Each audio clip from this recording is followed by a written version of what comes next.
माझं नाव डॉक्टर संदेश कटरे. मी सानपाडा सेक्टर 2 येथे प्रॅक्टिस करतो. आज आपण डायबिटीजबद्दल माहिती घेऊया.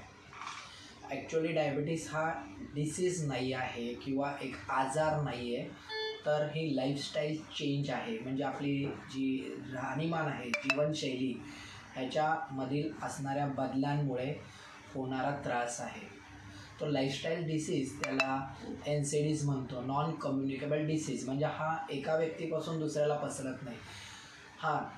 फॅमिली हिस्ट्री ह्याच्यामध्ये खूप इम्पॉर्टंट आहे, कारण ज्यांच्या आईवडील दोघंही पॉझिटिव्ह डायबिटिक आहेत किंवा डायबिटीज मेडिसिन घेत आहेत, अशा व्यक्तींना at the age of mid age म्हणजे 40 to 50च्या दरम्यानसुद्धा डायबिटीज येऊ शकतो आणि ह्याचं प्रमाण 50% आहे. सो हा एक लाईफस्टाईल डिसीज आहे, त्यामुळे घाबरण्यासारखी काहीच गोष्ट नाही आहे. डायबिटीसला आपण कंट्रोल करू शकतो, आपण क्युअर करू शकत नाही, आपण ठीक करू शकत नाही.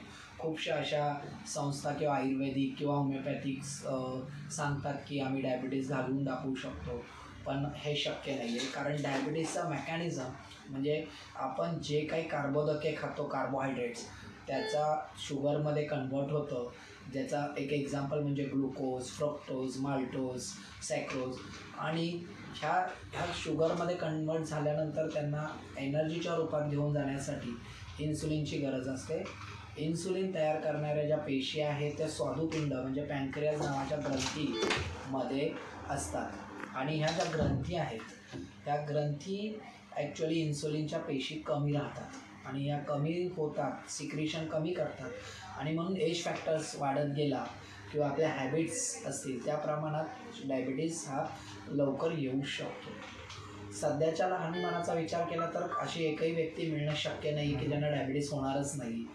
त्यामुळे कोणाला 40मध्ये होईल, कोणाला 50, 60मध्ये, कोणाला 80मध्ये होईल. आपलं एक टार्गेट असतं की आपली लाईफस्टाईलमध्ये आपण मॅक्झिमम एज म्हणजे वयाच्या 60-70 नंतर डायबिटीज आला तर हरकत नाही आहे. सो डायबिटीजचे प्रकार जेवढा लवकर तुम्ही स्क्रीन कराल, टेस्ट कराल, त्याचे फायदे काय आहेत? तर प्री डायबिटिक कंडिशन आणि डायबिटिक कंडिशन अशी कंडिशन असते. प्री डायबिटिकमध्ये आपल्याला लवकरात लवकर जर कळालं डायबिटीस आहे किंवा आपण बॉर्डरलाईनवर आहोत, तर आपण डाएट, त्यानंतर मेडिटेशन, एक्सरसाइज या प्रमाणामध्ये राहून डायबिटीस कंट्रोल करू शकतो. त्याचे फायदे किंवा अर्ली मेडिसिन चालू करू शकतो. त्याचे फायदे इकॉनॉमिकली म्हणजे आपल्याला एक इकॉनॉमिकली म्हणजे कधीकधी खूप मोठा डायबिटीस असेल जास्तीचा, तर खूप महागड्या गोळ्या, अधिक पॉवरच्या गोळ्या, इन्सुलिन ह्याचा खर्च येतो. तो खर्च अर्ली डायबिटीस टेस्ट केल्यावर, मेडिसिन चालू केल्यावर तो खर्च कमी राहतो. दुसरं, कॉम्प्लिकेशन. डायबिटीसमुळे कॉम्प्लिकेशन्स येतात, म्हणजे डोळ्यांची विजन कमी होणं किंवा रेटायनोपॅथीज म्हणतात, दिसायला कमी होणं. त्यानंतर कार्डियक रिस्क असते, हृदयाची रिस्क असते, हार्ट अटॅकचं प्रमाण अगदी दुपटी-तिपटीने वाढू शकतं.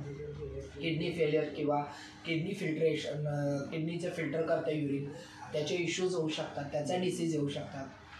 इरेक्टाईल डिस्फंक्शन, जेनायटल्स म्हणजे लघवीला त्रास होणं असेल किंवा इतर गोष्टी. म्हणजे डायबिटीस सर्वसाधारण शरीरात अख्ख्या शरीरावर काम करतो आणि साखर सतत वाढली असेल तर अवयवांना खराब करायला काम करतो. डायबिटीसमुळे कोणाला काही मृत्यू होत नाही, पण डायबिटीस हा मृत्यूचं सगळ्यात महत्त्वाचं कारण ठरू शकतं आणि आपली लाईफस्टाईल डिस्टर्ब करू शकतो. त्यामुळे चांगली लाईफस्टाईल जगणं किंवा आपल्याला आनंदीदायी राहायचं असेल तर लवकरात लवकर आपल्याला माहीत पाहिजे की आपली लाईफस्टाईल काय आहे, त्यासोबत आपले डायबिटीस व्हॅल्यू काय आहे, आणि त्या अनुषंगाने डाएट, एक्सरसाइज आणि मेडिकेशन्स याची ट्रीटमेंट घेणं जास्त गरजेचं असतं. थँक्यू.